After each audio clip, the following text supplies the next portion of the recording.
ॐ गुरुर्ब्रह्मा गुरुर्विष्णु गुरुरेव महेश्वर गुरुरेव परब्रह्मा तस्मै श्री गुरुवे नमः। अखण्डमण्डलाकारं व्याप्तं येन चराचरं तत्पदं दर्शितं येन तस्मै श्री गुरुवे नमः।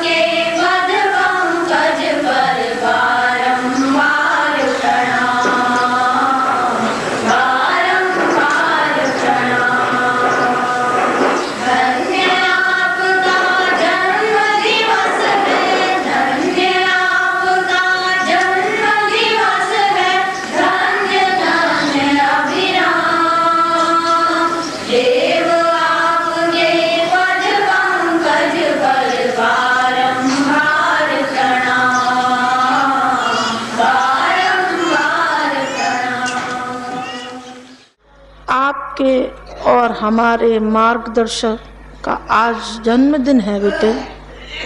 सामने आपको दिखाई नहीं पड़ रहे हैं, मैं मानती हूँ, लेकिन आप भावनाओं से पास में पाएंगे ये मैं जानती हूँ कि दर्द और पीड़ा किसको कहते हैं। मैं समझती हूँ, मैं बड़ी भावुक महिला हूँ, अभी आपके सामने बैठी हूँ। कोई भी पर्व ऐसा नहीं गया जहाँ के साथ नहीं है, और मैं अभी भी कहती हूँ कि वह अभी भी मेरे साथ हैं, आगे भी हैं और पीछे भी हैं और सामने भी हैं और छाया की तरीके से है। यदि हम अपना सच्चा मार्गदर्शक मानते हैं, आप अपना मार्गदर्शक मानते हैं, तो आपको उसके साथ जुड़ जाना चाहिए बेटे। हमने अपने को जोड़ लिया, हमने पाया और देखा 1 साल के इस सूक्ष्मीकरण तप में हमको सिद्धांत मिला और हमने उसको व्यावहारिक रूप में उसको स्वरूप दिया। लोग कहते हैं हमारे परिजन कहते हैं, अन्य भी कहते हैं कि माता जी कैसे, क्या आपने देखा और क्या आपने पाया। बेटे, एक लड़का मेरा कल कह कर के चुका है, अन्य आपको कहते रहे हैं, लेकिन आज मैं दिल खोल करके आपके सामने कह रही हूँ कि मैंने जीवन में क्या देखा, क्या सुना और मैंने क्या पाया। मैंने ही नहीं, लाखों ही नहीं, करोड़ों ने पाया बेटे। मैं तो आपके सामने एक उदाहरण के रूप में बैठी हूँ। सच्चे हृदय से आप बताइए, आपको मिला कि नहीं मिला। अभी मेरे बालक गा रहे थे, मिला गुरु का अनुदान अपार। अरे, गुरु का तो अनुदान मिलता रहा, लेकिन हम संभाल कहाँ पाए। जिसने पाया और जिसने संभाला वो निहाल हो गया। जिसने अपने शरीर को गला दिया, मिला दिया अपने गुरु के आदर्शों के लिए, जो आदेश हुआ, जो निर्देश हुआ, पूरे मन से और पूरे तन से उसी में लगा दिया। न बीवी को देखा, न बच्चों को देखा। फर्ज और कर्तव्य तो बेटे जरूर जिंदा रहे हैं, वो तो अभी भी है, विद्यमान है, लेकिन उसमें लिपटे नहीं रहे। झोंक दिया अपने को, लगा दिया अपने दाव पर, अपने गुरु के आदर्श के और आदेशों पर लगा दिया। उन्होंने कहा कि बेटे हमको चाहिए तेरी अकल। उन्होंने कहा लीजिए गुरुदेव, लीजिए। ने कहा कि ले बेटे ले, तू मेरी शक्ति ले, तू मेरी शक्ति ले। उन्होंने कहा गुरुदेव मैं आपको सब कुछ अपने को देने के लिए तैयार हूँ, मैं हाथ भी अपना देता हूँ। आज मैं ये कह रहा हूँ कि खेत किसान के पास नहीं आता, किसान खेत के पास जाता है और उसी के जोतता है, उसी में बीज बोता है। खेत किसान के घर नहीं आता कि भाई साहब हमको जोत दीजिए और हमको बो दीजिए और हम काटेंगे और हमारी फसल ये लीजिए, हम आपके घर आ गए और हम अपनी फसल को आपके यहाँ ले गए। नहीं, किसान को ही जाना पड़ता है। किसान नहीं जाएगा तो बात बनेगी नहीं। आपको भी अब यही करना पड़ेगा कि जन जन के पास आपको जाना पड़ेगा और जन जन के पास में संपर्क बनाना पड़ेगा। काहे का संपर्क बनाना पड़ेगा? किस काम के लिए? आपको मांगने के लिए नहीं, देने के लिए। देने को हमारे पास क्या है? आपके पास तो बहुत है। आपके पास इतना है जितना कि किसी के पास नहीं है। हमने जो ज्ञान की पृष्ठभूमि बनाई है वो इतनी ज़बरदस्त है। आप उसको बांटने का ही काम अपने जिम्मे ले लें। और हम बना नहीं सकते, ठीक है, आपके पास नहीं है बनाने को, कोई हर्ज की बात नहीं है। आप बांटना ही काम शुरू कर दें तो ये भी कम महत्व का नहीं है। बनाया हमने है, लिखा हमने है, हमको प्रेरणाएं किसी ने हमको दी हैं, हमको किसी ने युग की समस्याओं के समाधान हमको बताए हैं। और आप ऐसा कर दीजिए कि उसको बांटने के लिए तैयारी कर दीजिए। बांटें कैसे? आपको हमने ज्ञान रथ की बात कही है, हमने आपको झोला पुस्तकालय की बात कही है। आप अकेले हैं, कोई आप सामर्थ्यवान नहीं है तो एक झोला कंधे पर डालिए, लेकर के जाइए और हर एक को ये चखाइए। क्या चीज़ चखाएंगे? जाएगा तो फिर लोग खाएंगे। आपने देखा नहीं रेलवे की गाड़ियों में लोग घूमते हैं, नमक मिर्च की गोलियां बांटते हैं, कभी क्या नाम है ये झिंतान की गोलियां खिलाते हैं। लीजिए साहब जायका चखिए कैसा है। जायका अच्छा होता है आप खरीदना खाना, ना अच्छा होता मत खरीदना मत खाना। आपको घर घर हर आदमी के पास वो प्रेरणाएं, वो दिशाएं, ये जिसको हम युग की दिशाएं कहते हैं, ये जो हमारे गुरु ने हमको दी हैं। आपकी हमारी नहीं है। हमारे जीवात्मा में बैठ करके किसी ऋषि ने, किसी महापुरुष ने, किसी भगवान ने, किसी देवता ने जो विचारधाराएं हमारे दी है वो कलम से हमारी से लिखी गई हैं। व्यास जी ने महाभारत बोला था, गणेश जी ने लिखा था। गणेश जी का बना हुआ महाभारत नहीं, गणेश जी ने लिखा था, गणेश जी का बनाया हुआ नहीं है। व्यास जी ने कहा था। आपने प्रज्ञा साहित्य लिखा है? नहीं, हमने हमारी कलम ने और हमारी जिसने लिखा है, उंगलियों ने लिखा है। कलम से ऐसे फिर आप लिख सकते हैं, ले जाइए, हम आपको कलम दे देंगे, फिर आप लिखिए। कलम से ही लिखा जा सकता है तो आप लिख डालिए, कलम उठा ले जाइए। हमारी कलम से नहीं लिखा जा सकता। ये हमारे पास जो प्रेरणा है, हमारे पास जो विचारणा है, जो दिशाएं हैं, जो हमारे पास संकेत हैं, जो वैसे मूल्यवान हैं, अगर लोग उनको हृदयंगम कर सकें, हजम कर सकें, पचा सकें, उनको वही लाभ मिल सकता है जो नारद जी के संपर्क से औरों को मिला था। हम भी इस युग के नारद के हृदय में भगवान की भक्ति थी, हमारे हृदय में भी किसी की भक्ति है। हमने युग की समस्याओं को ठीक समाधान विचारे, दूसरे लोगों ने विचारे नहीं। कोई नहर खोदता है, कोई कुआं खोदता है, कोई तालाब बनवाता है, कोई धर्मशालाएं बनाता है, कोई क्या करता है। ये समस्याओं के समाधान है? नहीं, इसलिए समाधान नहीं है। समाधान तो वो है जो हमने बताए हैं लोगों को। इसलिए इन समाधानों को बांटने के लिए फिर आपको कुछ काम करना पड़ेगा। क्या काम करना पड़ेगा? आपको जो बातें बताई गई थी अब आप जो कीजिए, करेंगे। अब तक तो ये आपने कहा था, हमने सुना था। आप एक झोला पुस्तकालय लेकर के छोटे ट्रैक्ट हमने आजकल लिखे हैं, तब हम पानी पीते हैं जब एक ट्रैक्ट रोज लिख लेते हैं। जब तक एक ट्रैक्ट लिखा नहीं जाता तब तक एक पानी नहीं पीते। उसमें हमारे प्राण है, उसमें हमारा जीवन है, उसमें चिंगारी है, ऐसी चिंगारी है कि अगर आप उसमें जरा सी हवा लगा दें और आप जरा सा ईंधन डाल दें तो ये दावा नहीं बढ़ सकती है। बहुत शानदार चीज़ें हैं हमारी। आप इनको घरों में जन के पास जाकर के पढ़ाने का और वापस लाने का काम कीजिए। हमारा अध्यात्म और नई युग की नई प्रेरणाएं, चेतनाएं किस तरीके से दी जानी चाहिए, लोगों से क्या कहा जाना चाहिए, वो हमने जीवन में उतारा है। आपने तो उतारा है, आपने तो नहीं उतारा है, पर हमने तो उतारा है। तो आप ये कह के चलिए, माइक का भी मूल्य, ये जो मशीन जो आपके सामने बोल रही है, ये जो टेलीविज़न का सेट रखा है, ये तो 2-4 हज़ार रुपये का है।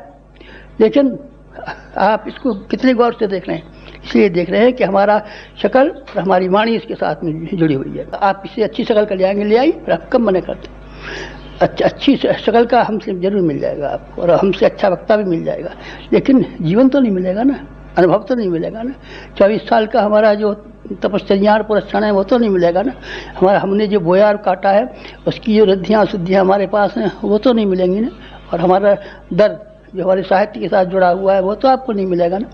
तो इस सब चीज़ों को मिला देने से आप उसको किताब मत कहिए, दर्द कहिए, उसको एक आप चिराग कहिए, रोशनी कहिए, उसको उसी तरीके से बांटिए जैसे भगवान की भक्ति को नारद जी ने स्वयं बांटा। हम आपको यकीन दिलाते हैं, हमने किताबें लिखी नहीं है, रद्दी लिखी नहीं है, हम अखबार छापने वाले नहीं हैं, हम सिनेमा की तस्वीरें छापने वाले नहीं हैं। हम वो है जो युग को पलट देते। वो आदमी होते हैं कुछ आदमी जो दुनिया में युग को पलट देते। स्वर्ण कुमार ने अपने अंधे और माँ बाप को कंधे पे बिठाया था, कंधे में बिठा करके सारी की तीर्थ यात्रा कराई थी। आप अपने गांव की तीर्थ यात्रा नहीं कराएंगे हमको, अपने मोहल्ले वालों की नहीं कराएंगे, अपने मित्रों की नहीं कराएंगे, अपनी जान पहचान वालों की यात्रा कि घर में हमको ले नहीं जाएंगे, हमको ले जाइए।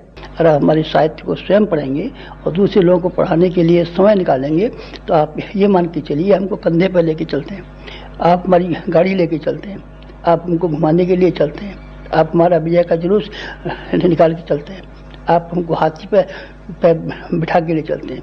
आप हमारे यहाँ नहीं आ रहे, आपके यहाँ हम क्या करेंगे? इतनी बार गए हैं और आप इतनी बार हमारे यहाँ आए। आपने कुछ हमारे लिए किया है और हमने आपके लिए कुछ किया है, आप कीजिए कुछ हमारे लिए। हमारी इच्छा है हमारा साहित्य भारतवर्ष का एक भी व्यक्ति ऐसा न हो जिसके पास न गया हो और जिसने पढ़ा न हो। आप पढ़ाने के लिए स्वयं जाइए, नौकर को मत भेजिए। ये मत कीजिए शाखा वाले जाएंगे, शाखा वालों को जहन्नम में डालिए। अगर आपके भीतर हमारे प्रति कोई सहानुभूति है, अगर आपको हमारे प्रति कोई निष्ठा है, अगर आप हमको अपना मानते हैं, बुजुर्ग मानते हैं और ये मानते हैं कोई भला आदमी है, कोई संत है, सिद्ध पुरुष को मरने दीजिए, तो आप फिर कुछ कीजिए हमारे लिए। हम चाहते हैं आप करें हमारे लिए। हमने अपने गुरु के लिए किया है और उसने हमारे लिए किया है। आप हमारे लिए कीजिए, हम आपके लिए करेंगे। अब तक करेंगे, अब तक तो थोड़े देंगे आपको, जैसे भिखारी को दिया जाता है। आप तो अपने काम के लिए आते हैं, हमारी नौकरी में तरक्की करा दीजिए, हमको ये करा दीजिए, हमको MLA का टिकट दिलवा दीजिए, हमको फलाना काम करवा दीजिए। 100 काम लेकर के आते हैं भिखारी की तरीके से। दानी की तरीके से आइए ना, दानी की तरीके से आइए ना। आप देखिए हम आपको कैसा उठा करके रखेंगे। अब भामाशाह की तरीके से आइए ना। देखिए राणा प्रताप ने उनको छाती से लगा लिया था और आंखों में आंसू टपकाते हुए कहा था आप है इसने कि हमारी शर्म रखी और मुल्क की रखी। अब भामाशाह बन के आइए ना, भामाशाह नहीं बन सकते आप, भामाशाह नहीं हो सकते, आप ज़रूर हो सकते हैं। आपके पास समय है, सारे का सारा 24 घंटे का समय है। आप 8 घंटे अपने काम के लिए कमाने को रख लीजिए, 6 घंटे उसके लिए अपने गृहस्थी काम के लिए रख लीजिए और 4 घंटे आप अपने नित्य कर्म के लिए रख लीजिए। तो अभी तो आपके पास 4 घंटे बचते हैं। 4 घंटे न सही तो आप 2 घंटे तो लगाइए। मुझे उम्मीद है कि आप यहाँ से जाने के पीछे अब वो काम करेंगे जो कि हमने आपसे उम्मीद रखी है और जो हमारा मन कहता है आपसे, हमारा मन कहता है आपसे और आपसे हम आग्रह करते हैं, अनुरोध करते हैं कि आप ज्ञान रथ चलाइए, स्वयं चलाइए और आप झोला पुस्तकालय चलाइए, स्वयं चलाइए। मेरा हृदय को चौड़ा कीजिए, दिल को चौड़ा नहीं करेंगे। दिल आपके पास नहीं है, हृदय आपके पास नहीं है, उदारता आपके पास नहीं है, श्रम आपके पास नहीं है, शरीर आपके पास नहीं है, तो अब क्या है आपके पास? जो कुछ है उसको आप कीजिए। आज बेहद ज़रूरत है, समाज को बेहद ज़रूरत है, दुनिया को बेहद ज़रूरत है, इंसान को बहुत ज़रूरत है। आज भी इतना दुखी है किसकी वजह से? ज्ञान के अभाव की वजह से। तो ज्ञान के अभाव की आवश्यकता को आपको पूरा करना है। तो हम कैसे करेंगे? विद्वान नहीं है आप, विद्वान तो नहीं है पर हम तो विद्वान हैं। हमारी आवाज़ नहीं है, हम तो अंधे और पंगे की तरीके से। आप हमारे साथ में मिल जाइए ना। पंगे के टांगें नहीं थी और अंधे की आंखें नहीं थी, दोनों ने एक दूसरे का सहयोग मिला लिया और सहयोग मिला करके नदी पार कर ली। हमारा गुरु पंगा है, चल नहीं सकता, हिमालय रहता है और उसके ऊपर बंधन लगे हुए हैं कि हिमालय की सीमा पर है, बाहर नहीं जाने पावे, सूक्ष्म शरीर ही धारण किए करके रहे, शरीर ही धारण करने पावे। उसके अंदर जो अभाव थे वो हमने पूरे किए। अपना शरीर, अपनी वाणी, अपना मन हमने लिया है। प्रत्यक्ष स्थूल हम हैं सूक्ष्म हमारा गुरु है। सूक्ष्म हमको बनने दीजिए और स्थूल आप बन जाइए। आप लाउड स्पीकर बन जाइए, व्याख्यान हम देंगे। लाउड स्पीकर की वाणी लाखों आदमी पर चली जाती है, लाउड स्पीकर न हो तब कैसे चली जाएगी? आपके समय को हम बर्बाद नहीं होने देंगे। जो आपके पैसे इस काम में खर्च होंगे, आप यकीन लेके जाइए कि हम आपके पैसों को जाया नहीं होने देंगे, बर्बाद नहीं होने देंगे। आप गरीब नहीं हो जाएंगे, हम गरीब नहीं हो गए। आप कैसे गरीब हो जाएंगे? हमारे बच्चे हैं तब, और हम श्रम दे करके समाज के लिए और भगवान के लिए और देश के लिए हमारे ऊपर कोई कठिनाई या कोई मुसीबत नहीं है, आपके ऊपर कैसे आ जाएगी? इसलिए यहाँ से यकीन लेकर के जाइए, हमारी प्रार्थना सुनते हुए जाइए, हमारे दिल का दर्द को आप अनुभव करते जाइए। अगर आप ऐसा अनुभव करके गए और हमको कुछ सहायता करने में आप समर्थ हो सके तो हम आपके कृतज्ञ रहेंगे हमेशा, और ये समझेंगे कि आप हमारे कुटुंबी हैं, आप हमारे ख़ानदान वाले हैं, आप हमारे मित्र हैं, आप हमारे प्रिय हैं।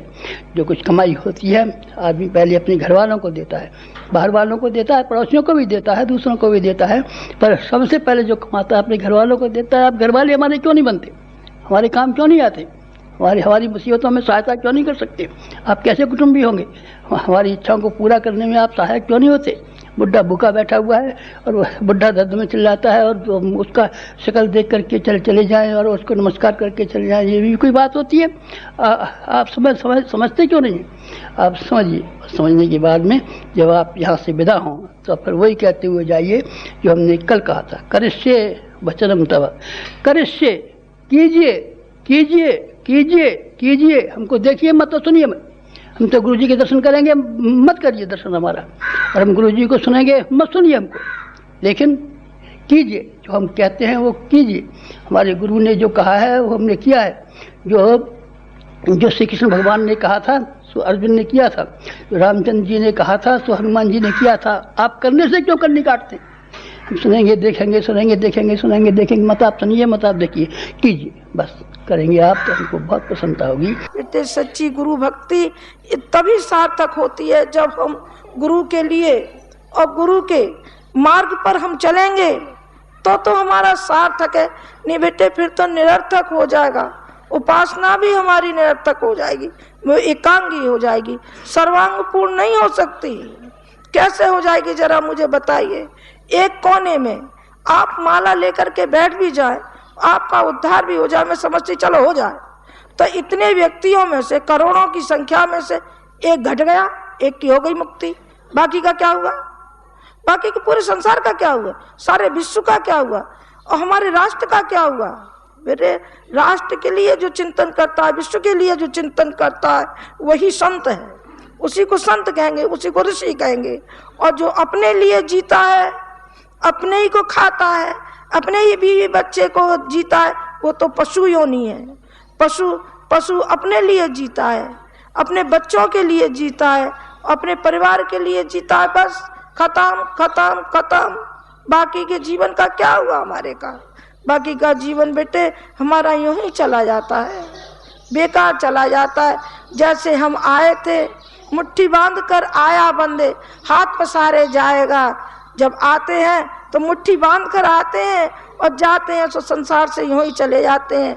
धन और दौलत और परिवार, बीवी और बच्चे, सारे के सारे हमारे यूं ही बैठे रहते हैं। हमारा कोई साथ देता है क्या? साथ तो हमारा अपना आपा ही साथ दे सकता है, जो कि हमारे संस्कारों के रूप में होता है।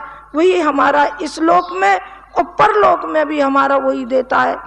बेटे हमारे भी संस्कार है और हमारे और आपके ऊपर भी ऋण है और संस्कार भी है। संस्कार इस मायने में कि उससे हम जुड़े हैं, उस बाजीगर से जुड़े हैं। किससे? कि जो न मालूम क्या क्या बना देता है, क्या क्या बना देता है। कोई तर्क वितर्क भी कर सकते हैं, लेकिन मैं तो अपना ही उदाहरण बताती हूँ। बेटे मैंने कभी मेरे मुंह से दो शब्द किसी ने नहीं आज तक नहीं सुने होंगे, जो आज मैं इस स्थिति में बैठी हूँ। किसकी बनाई हुई हूँ बेटे? उस बाजीगर की, उसे जिससे हम जुड़े हैं। और आप लोगों को जो बनाया है, किसने बनाया है? उसी ने बनाया है बेटे, जिसने दिशा और धारा दी है हमको और आपको। तो पका पकाया मिल गया है, हमको पकाना नहीं पड़ रहा है। जो साहित्य के रूप में जो आग उन्होंने पैदा की है, वो हमको और आपके लिए तैयार करके ये महल बना के रखा है।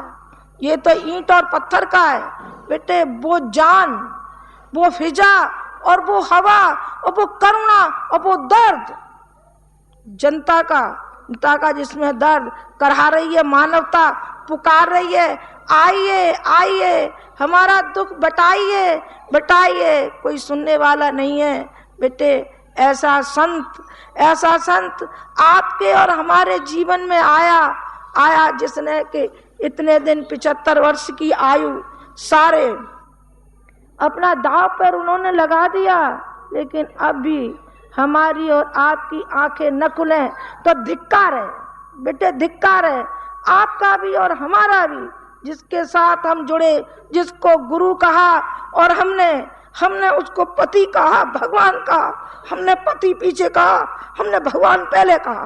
क्यों? कि हमें अपने अंदर विश्वास है। हमने हर क्रियाकलाप एक भगवान के रूप में ही देखा।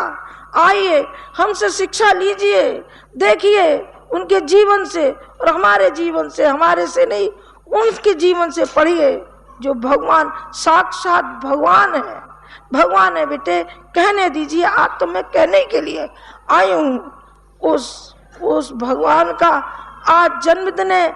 आइए हम और आप भाव भरी श्रद्धांजलि दें, मन से एक बार दीजिए तो सही श्रद्धांजलि।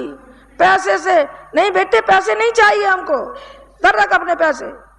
हमको चाहिए तुम्हारी भावना है, और हमको चाहिए आपकी निष्ठा, और हमको चाहिए आपकी श्रद्धा, जिसके बल पर हमें वो महल तैयार करना है जो श्रद्धा और निष्ठा के ऊपर होता है, और सारे मानव जाति के लिए, सारे विश्व के लिए और सारे राष्ट्र के लिए जो हमें आप लोगों से काम कराना है, वो तब तो आपकी श्रद्धा सच्ची है। यदि श्रद्धा आ जाए तो, निष्ठा आ जाए तो, और हमारा विवेक जागृत हो जाए तो बेटे तुम में से जाने कौन कौन एकलव्य हो सकता है, और कौन कौन आप में से क्या क्या हो सकता है। अर्जुन हो सकता है और शिवाजी हो सकता है, जाने कौन कौन हो सकते हैं। लेकिन हाय रे, उस क्षुद्रता के लिए हम क्या करें। वो नहीं जाती है जीवन में से, उस क्षुद्रता को हम हटा नहीं पाते, उस संकीर्णता को हटा नहीं पाते। यदि संकीर्णता जीवन में से हट जाए तो बेटे आप कितना काम कर पाएंगे इस संसार के लिए, राष्ट्र के लिए और सारे विश्व के लिए। फिर निरक्षरता रह जाएगी क्या? सब हमारे साक्षर हो जाएंगे। दहेज का जो दानव है वो कहीं जिंदा रह जाएगा क्या? बेटे नहीं रहेगा। जब लड़की होती है अपने यहाँ तो हम ऐसे गऊ बन जाते, बिल्कुल दीन, और जब होता है लड़का तो हम हो जाते हैं बबर शेर जैसे हो जाते हैं कि हम बस बकरी आई और हमने खा ही जाएंगे। अब बेटी वाले को इसको नहीं छोड़ेंगे जिंदा। क्यों छोड़ेंगे? हमारे यहाँ बेटा जो हो गया। अरे बेटा हो गया तो तेरे यहाँ क्या हो गया? फिर बेटे को मोल दे रहा है दूसरे, तो बेच रहा है अपने बेटे को, फिर कैसे रह सकता है? दहेज का दाना मर करके ही रहेगा। और जो भी हमारे कुरीतियां हैं वो बेटे हट करके ही रहेंगी। एक भी कुरीति नहीं रह सकती है। वो रहेगी, जरूर रहेगी। क्यों रहेगी? कि उसके रूप में आप जो बैठे हैं दीनहीन बैठे हैं, हीनता की ग्रंथियां बनी बैठी हैं। आप कुछ करना नहीं चाहते, करना चाहे तो अरे बेटे एक ने देखो आचार्य जी ने कितना कर लिया, कितना किया। एक अकेले ने किया है और आप इतने अकेले ने किया। चलिए तो मैं यह कहूंगी अकेले ने इतनों को बनाया, और इतनों को बनाया तो उनका सहयोग मिला। चलिए पहले तो आपको बनाया गया ना। यदि आपकी भावना हमें मिल जाए तब तो बेटे हमको सब कुछ मिल गया। आपकी भावना नहीं मिली तो फेंकते रहो ठीकरों से क्या होता है? एक दफा दे गए फिर सारा काम चलेगा क्या? इससे कुछ काम चलने वाला नहीं है। आपकी भावनाओं से काम चलने वाला है, आपकी आस्थाओं से काम चलने वाला है, और आपकी निष्ठा और श्रद्धा से ही हमारा काम चलने वाला है। इस मिशन का काम चलने वाला है। जो मिशन की जिम्मेदारी आपके ऊपर डाली है, ये आज का संदेश है गुरुजी का। और बेटे माताजी का, गुरुजी और माताजी अलग नहीं है। कहते हैं अजी साहब हमने तो यह सुना था कि माताजी के रूप में गुरुजी विद्यमान होंगे। हाँ तो देख ले बेटे, है? अरे नहीं है? हाँ बिल्कुल नहीं है। कहाँ है बता? मैं बैठी हूं, मैं नारी हूं, वो नर है। पर हमारी विचारना सिद्धांत हम दूध और पानी, बेटे दूध और पानी फट जाता है, लेकिन हम और वो तो ये कहे बस छाया की तरीके से एक दूसरे के बेटे साथ हैं, उद्देश्यों के लिए, शरीरों के लिए नहीं है। मैंने पहले भी कहा था, अब भी कह रही, फिर भी कह रही बेटे, शरीरों के लिए नहीं, उद्देश्यों के लिए है, लक्ष्य के लिए है। जो मार्ग हमको दिखाया है, हमने कसम खाई है, कसम खाई है हम इसी मार्ग पर चलेंगे, चलेंगे और चलाएंगे। मैं अपने बेटों से कहूंगी, मैं कहूंगी बेटे तुम्हारे सामने मैं जीती जागती बैठी हूं, मैं आगे आगे चल रही हूं, साथ देना, साथ देना, आगे चलना, आगे चलना। ये बाप की पुकार है, ये माँ की पुकार है बेटे। आज बसंत पंचमी का दिन है, आज गुरुजी का जन्मदिन है बेटे। ये भाव भरी श्रद्धांजलि, भावनाओं की, पैसे की नहीं, भावनाओं की। पैसे होंगे तो पैसे भी देगा, हमें नहीं चाहिए पैसे, हमें चाहिए आपकी भावनाएं, हमें चाहिए आपकी आस्थाएं। बस आपका हमने भर पाया। इसी रूप में आज का दिन हमारे कितना उल्लास का, कितना पवित्र ये पर्व है। उस माँ के लिए क्या कहें, लाख लाख बार प्रणाम उस माँ को जिसने जन्म दिया ऐसे संत को, और उस संत के लिए भी बार बार प्रणाम जो अग्नि उनके अंदर जलती रहती है। मेरे बच्चे एक चिंगारी, एक एक चिंगारी भी लेके चले जाएं तो धन्य हो जाए मेरे बालक, कि वो चिंगारी जो बाप की चिंगारी और बाप का दर्द, पिता का दर्द, गुरु का दर्द लेकर के जाए। जैसा कि आचार्य जी ने, गुरु जी ने अपना जीवन सारा का सारा लगा दिया उस पे, अपने गुरु के दर्द पर। गुरु ने आदेश दिया, बेटे जा, घर घर अलग जगह जा, ज्ञान के द्वारा तेरी अकल को लगा दे दाव पे, हाथ पैर लगाते दाव पे बेटे लगा दिया। करके दिखाएंगे बेटे।